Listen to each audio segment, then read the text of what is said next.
Di tengah hamparan hijau yang menenangkan, berdiri sebuah desa yang penuh kehangatan dan kebersamaan. Inilah Desa Tegalrejo, salah satu desa di Kabupaten Klaten yang dikenal dengan lingkungan alamnya yang subur serta kehidupan masyarakatnya yang sederhana dan rukun.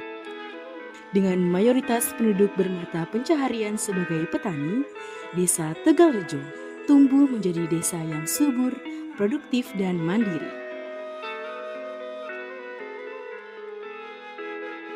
Pertanian bukan hanya pekerjaan, tetapi juga warisan turun-temurun yang dijaga dengan penuh dedikasi. Pertanian adalah kekuatan utama desa ini. Secara kolektif, masyarakat bersama menggantungkan hidupnya dari bertani. Dari tanah yang dikerjakan dengan penuh ketulusan, lahirlah sumber kehidupan bagi masyarakat.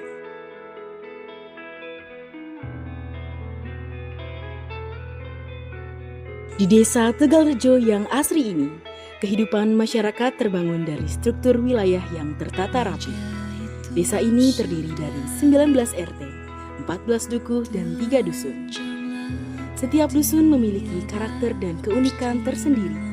Namun, seluruhnya menyatu dalam semangat kebersamaan yang menjadi identitas Desa Tegalrejo.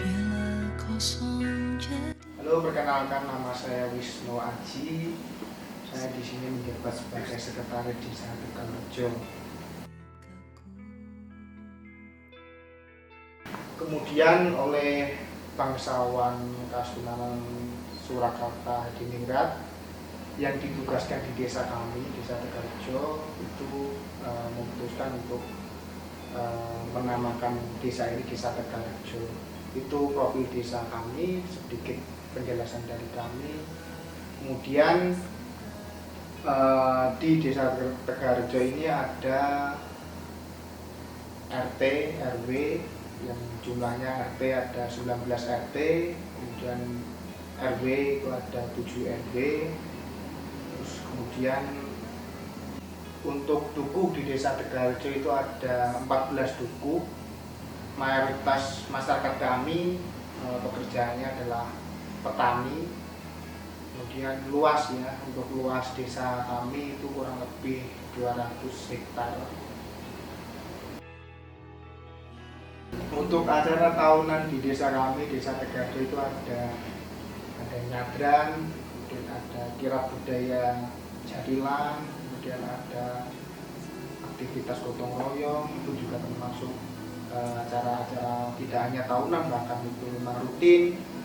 Kalau di tahunan itu ada nyadran, itu tradisi masyarakat Jawa, terutama di pedesaan yang berupa serangkaian upacara untuk membersihkan makam leluhur, ziarah kubur, tabur bunga, dan kenduri selamatan. Itu untuk acara nyadran. Kemudian ada jadilan, itu biasanya dilaksanakan ya pada saat Agustusan ataupun pada momen-momen tertentu.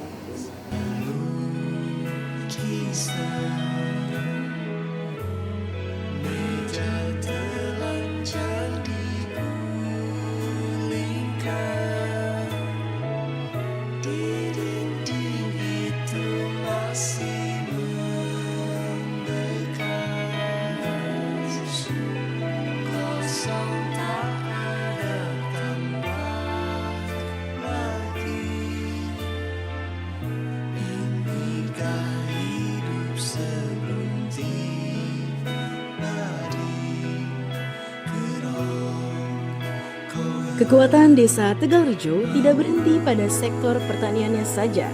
Di balik kehidupan agraris yang menjadi ciri khas desa, tumbuh pula kreativitas masyarakat yang diwujudkan melalui berbagai usaha mikro. UMKM batik dan tenun hadir sebagai harapan lain sumber penghidupan masyarakat, terutama untuk para ibu-ibu di desa. Potensi-potensi lain yang tersembunyi yang terus menjaga tradisi dan siap menjadi kebanggaan Desa Tegalrejo.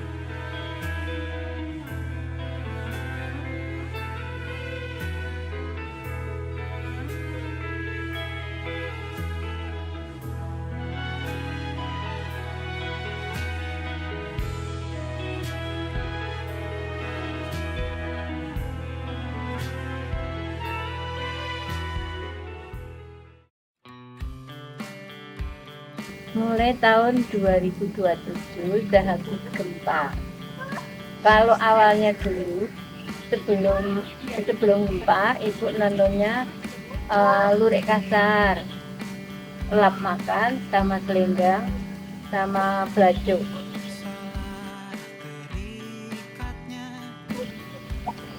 Ya karena kan di Jawa Tengah pegawai-pegawai menggunakan seragam lurik yang mursalin.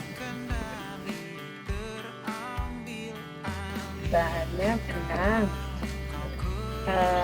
alat tenun, terus teropong, kleting, terus erek buat malet. Oh, yang di sini dulu banyak, tapi sekarang udah alat tenunnya dibawa ke rumah-rumah.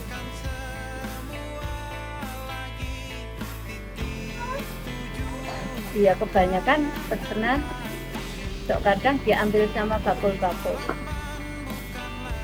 Di Desa Tegalrejo, kegiatan Posyandu menjadi salah satu agenda rutin yang selalu dinanti oleh warga. Antusiasme masyarakat sangat tinggi, terlihat dari banyaknya warga yang hadir dan berpartisipasi dalam setiap pelaksanaannya. Melalui Posyandu, masyarakat mendapatkan layanan kesehatan yang mudah, dekat, dan penuh kehangatan. Ya, perkenalkan, nama saya Ibu Tumili sebagai Bidan Desa di Tegalrejo. Saya pembina wilayah di Desa Tegalrejo untuk masalah kesehatan. Ibu Sri Lestari, Ibu Kader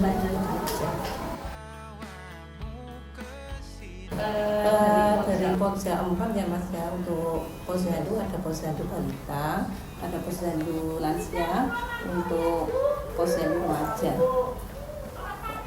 Ada juga Posyandu ibu. Kalau untuk Posyandu itu, kalau khususnya untuk Posyandu remaja ya, biasanya kerjasama lintas sektoral, jadi dari PLKB, dari kepolisian, dari Binsa, juga dari puskesmas. Kalau untuk fasilitas Posyandu ada pengukur tinggi badan, berat badan, terus pengukur lingkar lengan, terus untuk pelaporan. Itu fasilitas untuk Posyandu. Kendala itu pasti ada ya Mas, pasti itu ada. Kebanyakan kalau untuk Posyandu balita sendiri, kendalanya ya kadang-kadang untuk balita-balita yang domisili itu kadang-kadang kan kadang berangkat, kadang tidak, jadi kan susah untuk memantaunya juga. Ya, kalau harapannya sih yang namanya Posyandu itu kan tujuannya kan untuk memantau pertumbuhan dan perkembangan ya, untuk mengingatkan masyarakat Tegalrejo ya. Tujuannya yaitu untuk supaya untuk balitanya itu bisa tumbuh kembang sesuai dengan usianya. Terus untuk remaja juga nanti bisa mengurangi kenakalan remaja, terus untuk bisa memantau tumbuh kembang juga. Dua kekuatan besar pertanian yang menjadi sumber kehidupan dan UMKM tenun yang menjadi wujud kreativitas telah membentuk karakter Desa Tegalrejo sebagai desa yang mandiri, berdaya, dan terus berkembang. Inilah Desa Tegalrejo, desa yang sederhana namun kaya akan potensi dan harapan. Tempat di mana alam, budaya, dan kerja keras masyarakat bersatu menjadi kekuatan untuk membangun hari esok yang lebih cerah. Desa Tegalrejo, Klaten, desa yang tumbuh, berkarya, dan menginspirasi.